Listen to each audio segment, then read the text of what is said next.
తీసుకోండి.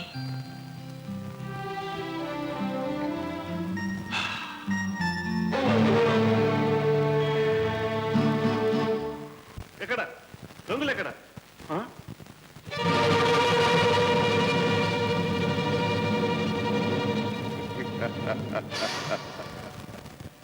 నేనే బాబు గంగుల్ని. ఉత్త గంగుల్ని కాదు, గుడివాడ గంగుల్ని. దొంగలు గుడివాడ? ఏ నువ్వు మా లెక్క ప్రకారం 6 నెలల కిందట అరెస్ట్ కావాల్సిన వాటివి. చచ్చా, పొరపాటు పడ్డారు బాబు. బాబు, నేను నెంబర్ 1 పోలీస్ స్టేషన్ అకౌంట్ ప్రకారం కింద సంవత్సరం అరెస్ట్ కావాల్సిందండి. నెల్లూరు లెక్కలో కింద సంక్రాంతి పండక్కండి, మద్రాసులో దీపావళి పండక్కండి, హైదరాబాద్లో 5-6 అకౌంట్లు ఉన్నాయనుకోండి. కానీ మీ అకౌంట్ ప్రకారం కింద సంవత్సరం పాత కేసు ఒకటి ఉందండి. అదే లింగై కాలు చెయ్యి. ఎస్ అవునవును. మీ జ్ఞాపకం లేకపోయినా నాకుంటుందండి బాబు.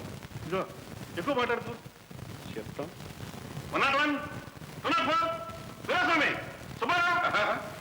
వాళ్ళందరినీ ఒకేసారి పిలవకండి బాబు.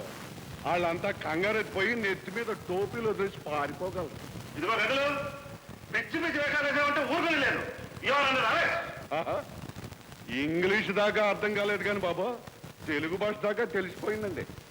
ఇదిగో బాబు, మీరెన్ని రంకెలేసినా నేను రావాలనుకున్నప్పుడే వస్తాను, కొట్లో కూర్చోవాలనుకున్నప్పుడే కూర్చుంటాను.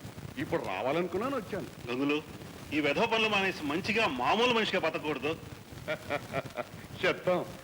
చిన్నప్పుడు మా అమ్మమ్మ కూడా ఇదే మాట చెప్పింది బాబు. పెద్దయ్యాక గాంధీ బాబు కూడా చెప్పాడు. చూడండి బాబు, నేను కళ్ళు అమ్ముతాను, కడుపు నిండా తాగుతానండి. మంచోళ్ళు సుత్తే నాకేం ఇష్టం లేదు బాబు. కానీ దొంగనాయల సుత్తేనే మీరు జైల్లో పెడతారు, నేను మక్కలు ఎరగదంతాను. అందుకే బాబు ఈ అకౌంట్లని తమ దగ్గరికి వచ్చాయి. అయితే నీ తప్పులేదంటావు. రేపు కోర్టులో జడ్జి బాబు గారు ఆ మాట చెప్తారు కానీ బాబు, నా గది నెంబరు రేషన్ చెప్పండి బాబు. 4 రోజులు మట్టి నిద్ర లేదు, పెందల కడే తీరు పడుకుంటాను. నాకు మంచి గది చూపించి ఉన్నందాళ్ళు నీ అల్లులాగా చూసుకోమని పెద్ద ఆయన చెప్పాడు మామ. అరే టోపీ పడిపోతుంది.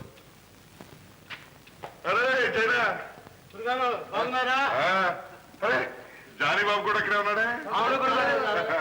శాబాష్ శాబాష్, నమస్తే. ఏం చిరమావా, నువ్వు ఇంకా ఈ జైల్లోనే ఉన్నావు, డ్యూటీ మారలేదు. ఏదో వస్తుంటే ముందు నా గడక చూపించు. ఇదే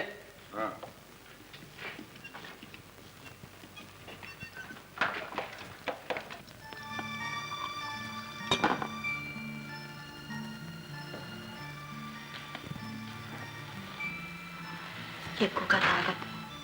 తాగితే మిమ్మల్ని మీరే మర్చిపోతారు.